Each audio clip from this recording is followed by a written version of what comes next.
읽겠습니다. 신약성경 에베소서 6장입니다. 1절에서 4절 말씀입니다. 신약성경 315쪽에 있습니다. 에베소서 6장 1절에서 4절 말씀 우리 믿음으로 합독하도록 하겠습니다. 자녀들아, 주 안에서 너희 부모에게 순종하라. 이것이 옳으니라. 네 아버지와 어머니를 공경하라. 이것은 약속이 있는 첫 계명이니 이로써 네가 잘되고 땅에서 장수하리라. 또 아비들아, 너희 자녀를 노엽게 하지 말고 오직 주의 교훈과 훈계로 양육하라. 아멘. 5월은 가정의 달이고 특별히 오늘은 어버이 날이기도 합니다. 참 가정이 많이 달라졌지요. 근데 하나님께서 이 땅에 세우신 두 기관이 있습니다. 그게 바로 가정이고 그리고 교회입니다. 자, 그렇다면 도대체 가정이라는 것이 뭔가? 수년 전에 영국에서 런던에서 가정이 무엇인가 하는 그런 제목을 가지고 그 답을 현상 모집한 그런 결과가 있었습니다. 그래서 거기에서 당선된 7개의 답이 있습니다. 그 첫 번째 답은 가정이라는 것이 뭐냐? 가정은 투쟁이 없는 세계고 사랑으로 가득 찬 세계다. 그게 첫 번째 답이었고요. 두 번째는 가정은 작은 자가 크고 큰 자가 작은 곳이다. 작은 자가 큰 곳, 큰 자가 작은 자가 되는 곳, 그것이 가정이라 그것이고요. 세 번째는 가정이라는 것은 아버지의 왕국이고 어머니의 세계고 아이들의 낙원이 가정이다. 이 세 번째 이제 정의였습니다. 네 번째는 가정은 불평이 가장 많지만은 거기에 따라 대우를 가장 잘하는 곳이다. 불평, 가정에서는 얼마나 불평할 수 있죠. 그런데 그 불평을 다 들어주는 곳이 바로 가정이라는 것이죠. 다섯 번째는 가정은 우리 애정의 중심지인데 거기는 우리 마음에 있는 최선의 소원이 붙어있는 곳이다. 여섯 번째는 가정은 우리 위장이 하루 밥을 얻어먹고 우리 마음은 1000번이나 먹는 곳이다. 즉 다시 말해서 육신의 양식보다 마음의 양식을 더 많이 먹는 곳이 바로 가정이라는 것이죠. 일곱 번째는 가정은 땅 위에 있어서 인간의 허물과 실패를 달콤한 상 속에 숨겨주는 곳이다. 우리가 살다 보면 실패할 수 있고 또 상처를 받을 수 있겠죠. 허물도 많겠습니다만은 그런 것도 드러내는 것이 아니라 오히려 그것을 달콤한 상으로 숨겨주는 곳. 이것이 바로 가정이라는 것이죠. 여러분, 사람이 동물과 다른 점이 어디 있겠습니까? 어떤 사람들은 모성애 혹은 부성애를 얘기하기도 합니다. 동물과 다른 것은 바로 모성애가 강하기 때문이다. 그렇지만 여러분, 동물 세계 속에도 모성애는 분명히 있습니다. 그 모든 동물들이 어렸을 때는 그 어머니를 참 잘 따랐잖아요. 어미를. 어떤 동물은 사실 사람보다 더 모성애가 강한 그런 동물도 참 많습니다. 캥거루는 그 새끼가 자랄 때까지 주머니에 담고 다니잖아요. 한수가 떼놓지 않습니다.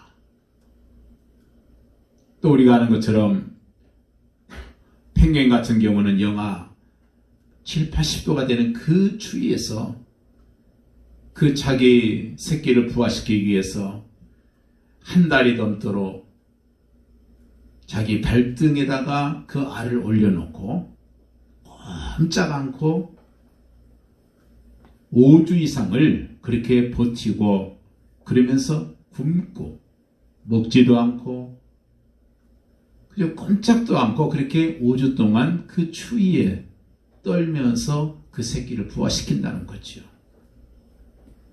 또 부화시키고 나서도 밖에 나오면 금방 얼어 죽어버리니까 그 새끼를 계속 그 발등에 품고 다니면서 그렇게 키우는 그런 펭귄도 있습니다.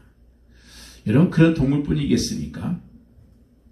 자, 그렇다면 도대체 인간이 다른 점이 뭘까? 동물은 새끼 때 참 사랑하지요.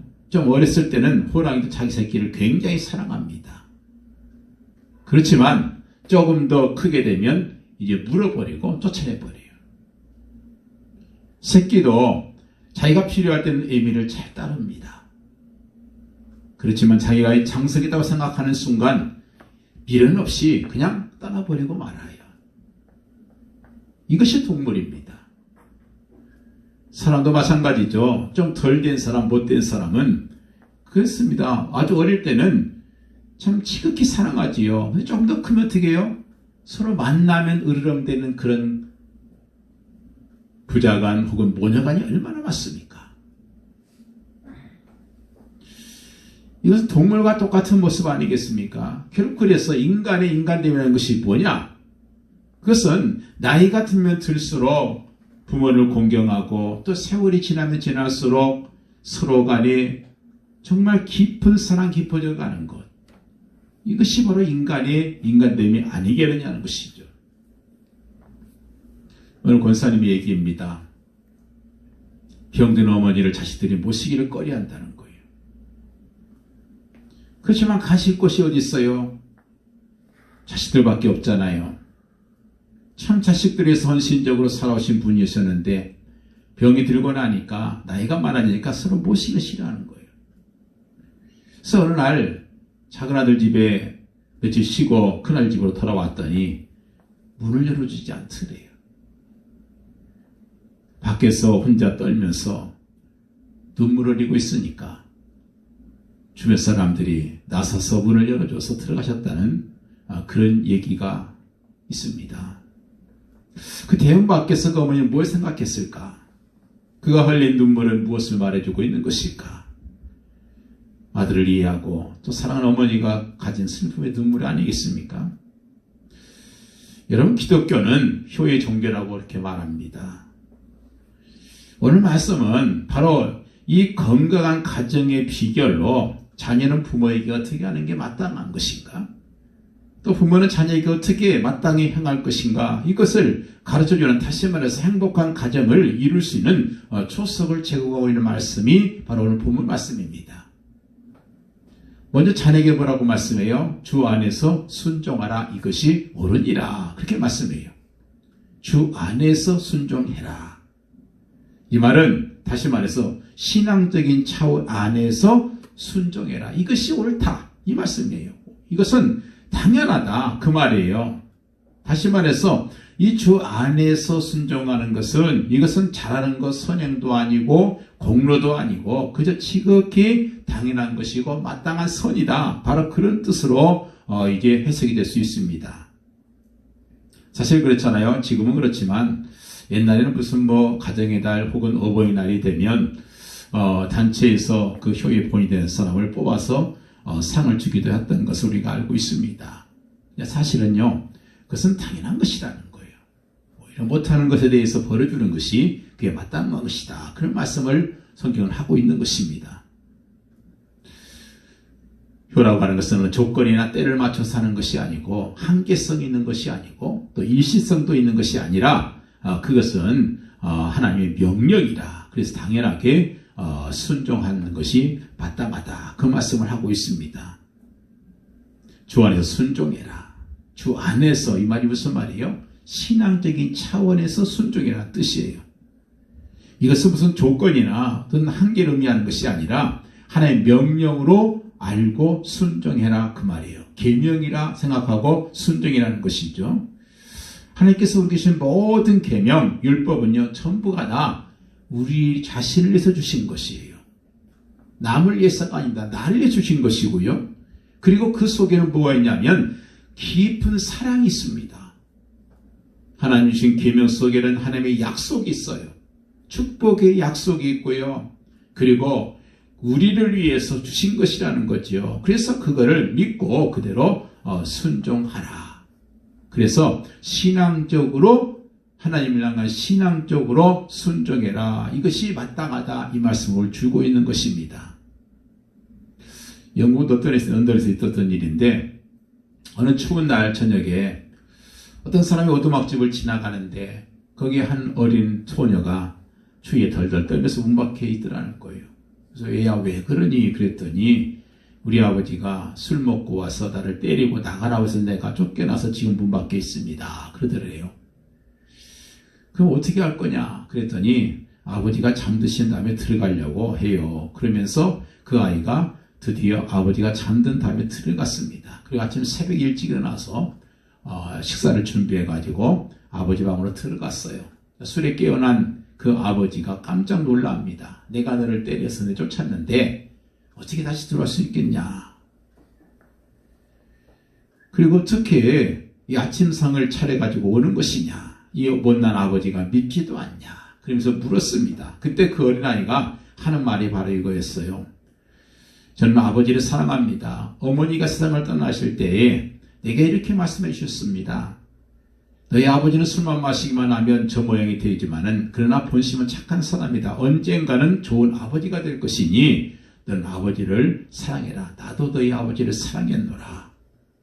그 말씀으로 돌아가셨는데 저는 그 어머니 말씀이 참인 줄로 나는 믿습니다. 그 말을 듣고요.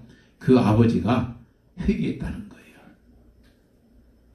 여러분, 바로 우리가 하나님을 사랑하는 것처럼 바로 이 부모를 사랑하는 것은 이것은 당연한 것이다. 다시 말해서 하나님의 사랑을 받았기 때문에 우리가 우리 가정에서 해야 할 일을 도리를 해야 된다. 그 말이죠. 그래서 이것은 무슨 실리적인 어떤 무슨 이득 이런 것과는 전혀 상관이 없이 내가 무슨 이득을 바라고 하는 것이 아니고 받기를 바라서 하는 것이 아니라 다만 내가 받은 것에 대해서 감사하는 행위가 바로 효도라는 것을 성경은 말씀하고 있습니다. 그것이 바로 너희 부모를 주 안에서 순종해라. 그런 말씀을 하고 있는 것이죠. 왜 우리가 참 여기서 보면 주 안에서 그 말은요. 우리가 부모에게 순종할 때 중요한 것은 하나님을 경외하는 것도 우선시해라. 그 말이기도 하지 않습니까? 하나님을 경외하는 것을 우선시해라. 그 말이 주 안에서 순종해라. 그 말이죠. 그것은 우리가 하나님께만 잘하고 부모에게 아무개다 해도 됐다. 그 말도 아니고요. 반대로 부모님에게만 잘하고 하나님을 섬기는 것에 있어서 그것이 문제가 됐어야 된다. 그 말은 아닙니다. 중요한 것은 뭐냐면 여기에서 우리가 하나님을 경외하는 것을 우선순위에 대할 이유가 뭐냐는 거죠. 그것은 다른 것이 아니라 이유가 있습니다. 부모에 대한 사랑과 그 공경은 하나님을 공경하는 연습이고 훈련이기 때문에 그렇다는 거예요. 주석가 중에서 박윤선이라는 유명한 목사님이 계시는데 그분이 이런 비유를 했습니다. 군인이 목총을 가지고 훈련하는 것은 실전에서 진짜 총을 들고 전쟁에 나가기 위한 것과 같이 부모를 공경하는 것은 하나님을 진실하게 공경하는 훈련이다. 그 말이에요. 맞습니다. 그래서 다시 말해서 그러세요. 우리가요. 그 부모님의 거짓 없고 희생적인 사랑을 통해서 하나님께서 우리에게 보시는 그 은혜를 깨닫는 것처럼 그 똑같은 모습으로 우리가 그 하나님을 그 사랑하는 그 모습을 우리가 부모를 통해서 사랑하는 걸 통해서 우리가 연습하고 훈련하는 것이다. 그 말이죠. 예수님도 그런 말씀했잖아요. 똑같이 네 부모를 섬기는 그 모습을 하나님을 섬기는 모습과 똑같이 하라는 그런 말씀을 주님께도 비슷하게 하셨습니다. 그래서 우리가 부모에 대한 사랑을 하나님보다 더할 수는 없고 또 부모를 섬기는 것이 하나님보다 더할 수는 없습니다. 그러나 진실하게 하나님 믿고 섬기는 사람은 부모님을 바로 섬긴다. 그 말이에요. 이 원리를 우리에게 말씀해 주고 있습니다. 두 번째로 2절 말씀 보니까 부모를 공경해라. 그런 말씀이 있어요. 네 아버지와 네 어머니를 공경해라. 이것이 약속에 있는 첫 계명이라. 그런 말씀을 했습니다. 우리 인간과 인간과의 그 관계 속에서 사랑을 얘기할 때 세 가지 차원 혹은 세 단계의 사랑을 얘기합니다. 그 첫 번째 단계는 뭐냐면 나보다 좀 못한 자를 불쌍히 여기는 마음이 있어요. 영어로는 mercy라고 그러죠. 측은함, 자비함, 불쌍히 여기는 마음, 긍휼히 여기는 마음. 그것도 물론 사랑이죠. 정말 좀 나보다 약한 사람을 불쌍히 여기고 도와주는 거. 이것도 인간관계 속에서 사랑입니다. 두 번째 사랑은요, 나와 같은 위치에서 수평적으로 사랑하는 것이 있습니다. 친구 혹은 프렌드십이라고 해서 친교, 이것도 역시 사랑입니다. 그러나 세 번째는 뭐냐면 나보다 더 상대방을 높여주는 마음이, 이것이 공경이고 존경인데 이것도 역시 사랑이에요. 그래서 오늘 말씀은 네 부모를, 아버지와 어머니를 공경해라. 그 말은 그것은 불쌍히 여기는 마음으로 하는 것도 아니고 평리의 관계에서 하는 것도 아니라 그것은 나를 정말 사랑해주는 그 마음이 있어서 존경하는 마음이 앞서는 것이, 이것이 바로 부모에 대한 사랑의 표시라는 거죠. 나이가 듣게 되면 좀 부족한 게 많아질 수도 있습니다. 그렇지만 그래도 나보다 더 공경하고 존경할 수 있는 그 사랑, 이것이 부모를 향한 사랑이라고 그렇게 말씀하고 있습니다. 특별히 성경은요,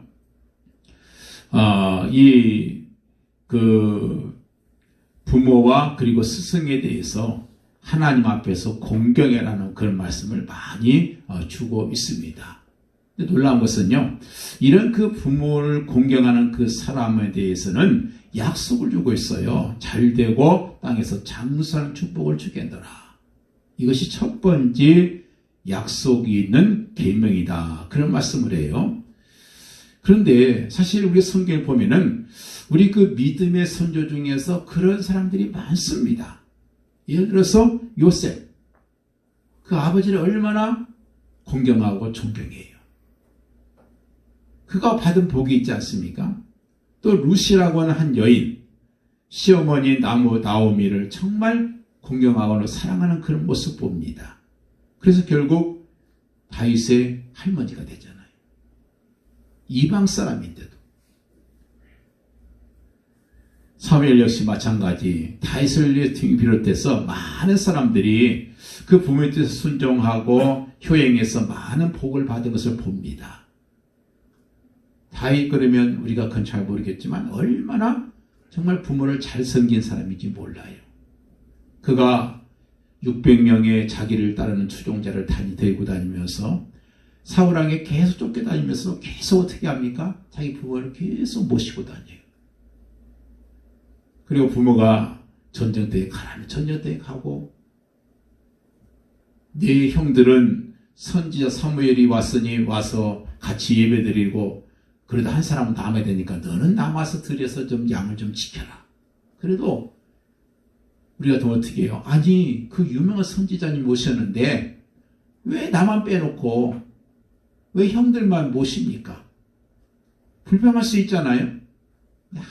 아무 소리 아니에요. 아버지가 그래라면 예, 알았습니다. 그리고 혼자서 들에 남아서 형들은 지금 선지자 모시고 맛있는 거 먹으면서 지금 왕을 지금 완수하러 왔는데 자기는 거기에 빠져서 있어요. 그래도 거기에 순종하고 공경하는 그런 모습 보지 않습니까? 그 하나님께서 그런 다윗을 보신 거죠. 우리가 어떻게 공경을 해야 될 것인가? 적어도 좀 노인분들에게 갖고 있는 게 있습니다. 그게 뭐냐면 과거가 많다는 거예요. 그 말은 경험이 많다는 거죠. 거기에는 깊은 지혜가 있다는 것이죠. 젊은 사람들에게는 이상이 있고 현실이 참 뛰어납니다. 그러나 한 가지 없는 게 있어요. 과거가 부족해요. 경험이 부족합니다. 다시 말해서 화려한 꽃은 많지만 그것을 지탱할 만한 뿌리가 없다는 거죠. 그렇습니다. 이 경험이 없는 지혜는 마치 꽃꽂이꽃처럼 시드는 꽃과 같다는 거지요. 그래서 많이 학습을 통해서 배울 수는 있겠습니다. 지식은 많을 수 있겠지만 그러나 자신의 삶 속에 적용해 나갈 수 있는 지혜가 부족하다는 거지요. 하지만 사실은 연세가 많으신 분들은 평생을 통해서 많은 눈물이 있었고요. 많은 희생이 있었고 뼈아픈 고통을 통해서 얻어진 그런 경험과 지혜가 있습니다. 그것을 들으라는 거지요. 이게 바로 공경의 모습인 겁니다. 사실 그렇잖아요. 젊은 사람들이 문제를 만나면 이것은 나만이 가진 고통이고 나만 당하는 그런 눈물이고 나만 당하는 어려움이라고 그렇게 탄식을 합니다. 그렇지만 어른들이 물어보면 다 일찍 겪었던 것들이고 다 경험했던 거 아니겠습니까? 그걸 귀담아 듣지 않게 되면 어떻게 해요? 나도 똑같은 경험을 또 하게 되잖아요. 그게 지혜로운 게 아니잖아요. 우리가 왜 많은 책들을 읽고 공부를 하는 이유가 뭐겠어요? 우리의 선배들이, 우리 선조들이 쌓아놨던 경험과 지식들을 내가 그거를 반판으로 해서 더 앞으로 나가기 위해서 그들이 경험했던 걸 다시 한번 경험하는 게 아니라 그들이 경험했던 그 경험 위에 또 다른 그런 도약을 위해서 우리가 공부를 하고 또 많은 배움이 있는 거 아니겠습니까? 마찬가지라는 거죠. 그것이 바로 본경의 모습이라는 거죠.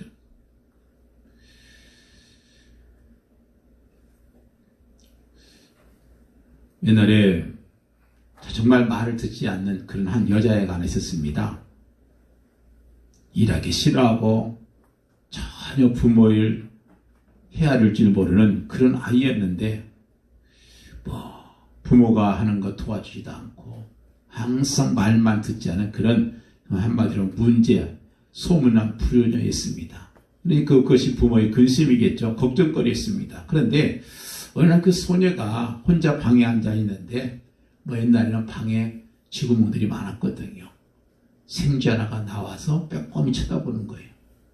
귀여워가지고 이렇게 쌀이 있는 걸 좀 이렇게 먹이로 던져줬어요. 그랬더니 이것이 내는 먹는 것이 아니라 싹 쳐다보더니 다시 들어가는 거예요. 웬일이지? 먹이를 두고 왜 갈까? 좀 있었더니 그 쥐가 눈먼 쥐를, 그게 자기 엄마 쥐였는데 그 쥐를 데리고 나와서 먼저 먹게 하고 자기가 먹더라는 거예요. 그 여자애가 그걸 보면서 크게 뉘어졌다는 거죠. 야, 쥐도 저러는구나. 여러분, 예수님께서 십자가에서 운명하시기 전에 그가 남기신 7마디 대화 중에서 하나가 뭐냐면 자기의 육신의 어머니 마리아를 자기 사랑하는 제자 요한에게 부탁하는 그런 모습을 우리가 볼 수 있습니다. 정말 십자가에 달려서 아픈 고통 속에서도 자기 어머니를 생각하고 섬기는 그런 예수님의 모습, 우리가 그걸 볼 수 있습니다. 우리에게 참되어 주시는 지혜를 주신 하나님의 말씀을 우리가 들어야 돼요. 이 말씀을 통해서 우리가 살아가야 우리에게 풍부한 지혜가 주어지는 것이고, 구원을 얻는 지혜, 영생을 얻는 지혜, 인생의 시작과 끝에 대한 분명한 답과 사람답게 살아가는 그런 지혜를 얻을 수가 있는 거지요. 그래서 오늘 우리가 이 말씀에 우리가 귀를 기울이는 거지요. 오늘 말씀 보니까 이처럼 부모를 공경했을 때 하나님께서는 그냥 주신 거잖아. 이것이 약속 있는 첫 계명이니 3절에 보니까 뭐라고 했어요? 이것을 통해서 네가 땅에서 잘되고 또 장수하는 복을 주시겠다. 이 두 가지 축복과 상급을 약속하고 있다는 거예요. 잘되고 장수하고, 이게 사람들이 바라는 가장 큰 행복 아니겠습니까? 이것을 하나님께서 주시겠다는 거예요. 관광지에 가면 효자손이라는 게 있잖아요. 이것이 생기게 된 그 유래가 있어요. 사람이 나이가 들게 되면 이 두피가 건조해집니다. 그래서 이게 딱딱해지고요. 건조하니까 가려워지죠. 그래서 연세 드신 분들이 특별히 몸을 이렇게 긁어달라, 그런 것들을 많이 볼 수 있잖아요. 근데 어느 날 나이가 드신 아버지가 등을 긋는 걸 보던 그 아들이 그 아버지 그 등을 긋는 그 모습이 너무 딱해 보였어요. 그래서 어떻게 좋은 게 없을까 생각을 해서 대나무를 가져다가 그걸 구부려가지고 거기다 이렇게 홈을 파서 그래서 만들어진 것이 바로 효자손이라는 거예요. 그거를 아버지가 동네방에 다니면서 자랑을 다녔어요. 우리 아들이 이거 만들어줬다. 그랬더니 동네 사람들이 다 이전에도 다 만들어달라고. 그래서 만들어가지고 수고받고 팔다 보니까 그 사람이 부자가 됐다는 거예요. 여러분, 하나님께서는 분명히 효도하는 그 자를 축복하신다고 그렇게 말씀하고 있어요. 그것은 당대의 효도 축복만이 아니고 자손손의 복을 주신다고 분명히 말씀하고 있습니다. 최고의 영광스러운 가문인 바로 효도의 가문이다. 이거를 주님께서 약속하고 있는 거지요. 탈무드에 이런 말씀이 있어요. 당신은 자에게 무엇을 물려주고 싶은가? 내가 부모로부터 물려받은 정신을 물려주길 원하노라. 이게 최고의 유산이라는 거예요. 부모로부터 물려받은 것을 물려준다. 그래서 유대인들은요, 정말 하나님의 말씀 그리고 교훈, 그 말씀을 끝까지 지키고 그것을 물려주기를 원했던 것이 그들의 진정한 유산의 모습이었어요. 아브라함 링컨 대통령이 대통령 취임할 때에 나라에서 주는 성경을 갖고 나와서 그 사람들은 항상 취임식 할 때 성경 위에다가 손을 얹고 선서하잖아요. 근데 보통은 나라에서 준비해준, 정부에서 준비해준 그런 좋은 성경, 새 성경을 놓고 하는데, 이 아브라함 링컨은 아주 낡아 빠진 그런 성경을 가지고 나와서 거기에 손을 얹고 선서를 하는 거예요. 그러면서 이렇게 말합니다.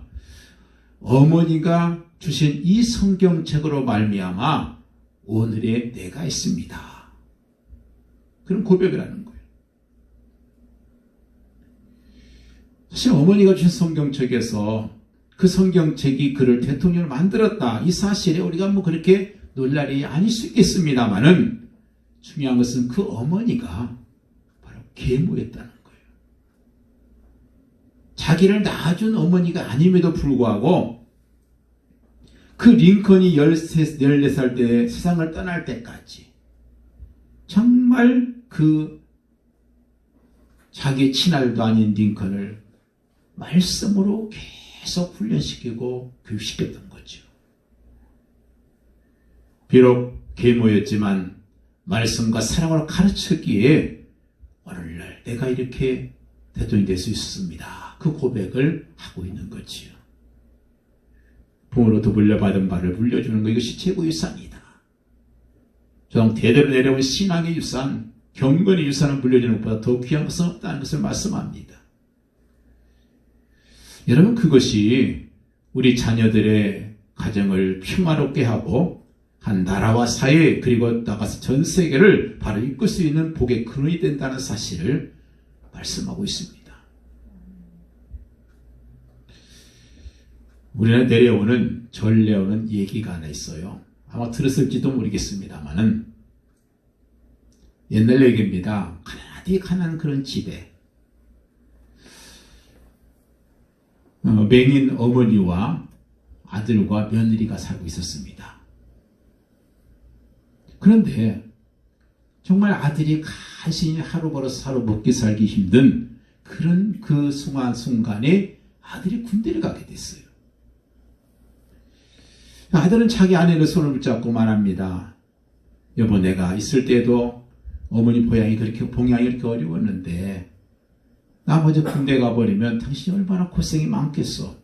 그렇지만 나라의 부름을 내가 어쩔 수 없으니 고생이 좀 되더라도 어머니를 잘 좀 모셔주세요. 내가 올 때까지 잘 기다려달라고 그렇게 부탁을 하고 갑니다.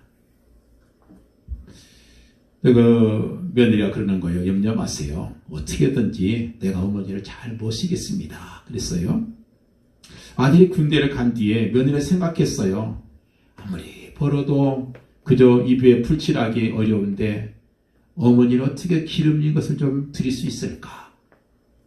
그걸 고민하다가 생각도 못해서 생각한 방법이 지렁이를 잡아서 지렁이를 끓여서 드리면 좋겠다. 지렁이는 지체대가 많으니까. 그래서 그 지렁이를 잡아서 굴 끓여가지고 그거를 드렸어요. 근데 어머니는 지렁이 국인지를 모르고 그걸 맛있게 막 드시는 거예요. 그러더니 있던 병도 없어지고요. 그리고 살도 뿌해지는 거예요.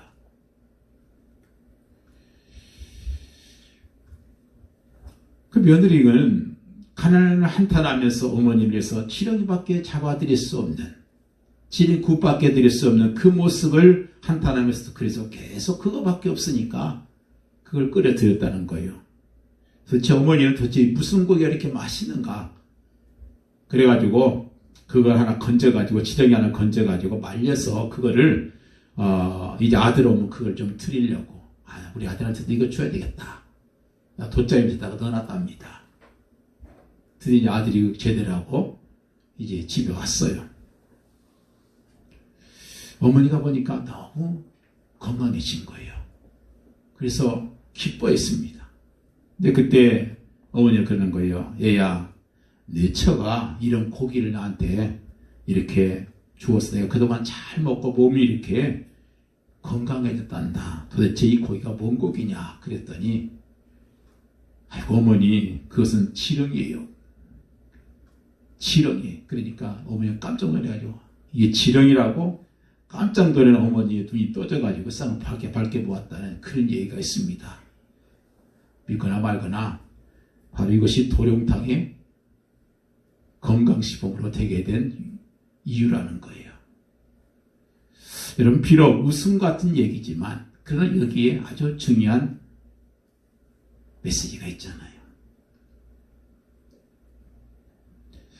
우리 한국은 사실 문화유산 중에서 아름다운 것 중에 하나가 바로 효 아니겠습니까? 모든 행위의 기본이 바로 효였다는 것을 알 수 있습니다. 근데 이것이 무너지기 시작하면서 사실은 지금 세상이 너무 혼란해졌습니다. 문제 아직도 많아졌고 정말 사회가 혼란스러운 그런 사회가 됐어요. 그렇지만 성경은 여전히 지금도 우리에게 말씀하고 있습니다. 이 효가 바로 우리의 복의 시작이다. 이 말씀을 합니다. 우리가 아름다운 가정을 이루기 위해서 7가지 수칙을 제가 어디서 봤어요. 그 첫 번째 수칙은 뭐냐면 그리스도가 우리 가정의 호주가 되게 하시고 예수님이 우리 내 가정의 왕이 되셔야 되겠다. 두 번째는 그리스도의 나라가 회복되는 가정이 되어야 된다. 그리스도의 나라가 회복된다는 것은 그리스도께서 바로 우리 가정의 왕이 되시고 통치하신다는 거죠.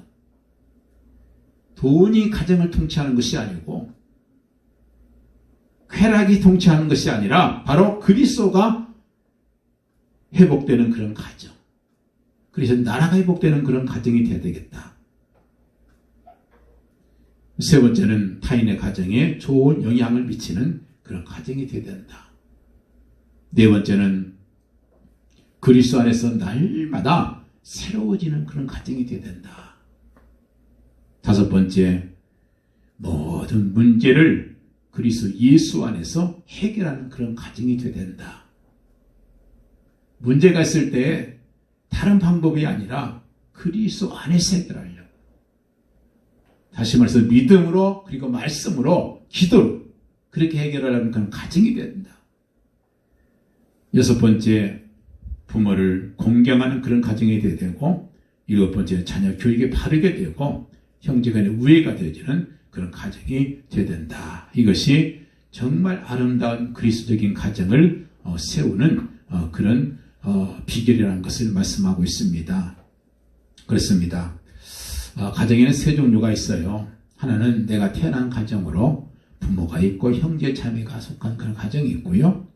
두 번째는 결혼을 통해서 남녀가 이루는 그런 그래서 아내와 남편 혹은 아들과 딸로 구성된 그런 가정도 있고, 근데 세 번째 가정이 있어요. 그게 뭐냐면 영적인 가정인데, 다시 말해서 하나님을 중심으로 형성되는 그런 새로운 가정이 있습니다. 고린도서 3장 9절에 말씀하고 있잖아요. 그래서 하나님의 가정이라는 것은 뭐냐면 하나님의 사랑 속에 있고 하나님의 그 축복 속에 안겨져 있는 가정, 이것이 진짜 가정이라는 거예요. 돈이 많은 가정이 중요한 것이 아니고 많이 배운 사람이 많은 가정이 중요한 것이 아니라 적어도 그 속에 하나님의 사랑이 있어야 되고 하나님의 축복 속에 있는 가정이 돼야 그것이 영적인 가정이고 하나님의 사랑의 후광이 비춰지는 그런 가정이 되지 않으면 어느 순간에 위기가 덮칠 수밖에 없고 어둠이 그림자처럼 찾아들 수밖에 없다는 겁니다. 그래서 언제나 하나님께서 후광으로 비춰주는 그런 가정이 되어야 돼요. 유명한 여성 가정학자인 버지니아 사티어라는 분이 이런 말을 했어요. 기독교적인 가정 공동체의 특징이 뭐냐? 그것을 말씀드리고 마치려고 합니다. 첫째는 자기의 가치를 인정해주고 자기를 존중히 여기는 가정이 되야 된다. 내 가치를 인정해주고 자기를 존중히 여길 수 있는 그런 가정. 두 번째는 서로 간의 뜻이 통하는 그런 가정. 사실 말해서 소통이 되어져가는 가정. 소통이 없는 가정은 문제가 많다는 거죠. 세 번째는 규칙이 있고 질서가 있어야 된다. 룰이 있어야 된다. 그리고 마지막 네 번째는 사회와 잘 조화되고 연결되어 있는 가정. 그 네 가지 요소가 특징을 이룰 때에 그 가정은 행복한 가정 공동체가 된다. 그분이 그런 표현을 했습니다. 오늘 말씀을 통해서 우리가 다시 한번 우리 가정들이 하나님께서 축복하시는 그런 가정 되도록, 나만이 아니고 자손 대대로 영원히 잘 되어가는 가정 되도록 기도하시고 그렇게 정말 나아가는 우리 모든 복된 가정들 되기를 예수님으로 간절히 축원을 드립니다. 기도하겠습니다. 아버지 하나님 감사합니다. 정말 어렵고 힘든 이 시대 속에서 정말 주님께서 원하시는 가정을 이루어간다고 하는 것이 얼마나 어렵고 힘들다는 사실을 우리는 알고 있습니다. 그렇지만 오늘도 주님께서 주신 이 원칙, 주님께서 말씀하신 이 행복한 가정의 원칙은 영원히 변치 않는다는 사실을 기억하게 하셔서 정말 모든 가정들이 정말 주님 사랑 안에서 주님의 축복이 가득 차고 주님의 그 밝은 후광이 보호하는 비춰주는 그런 가정을 되도록 역사해 주옵소서.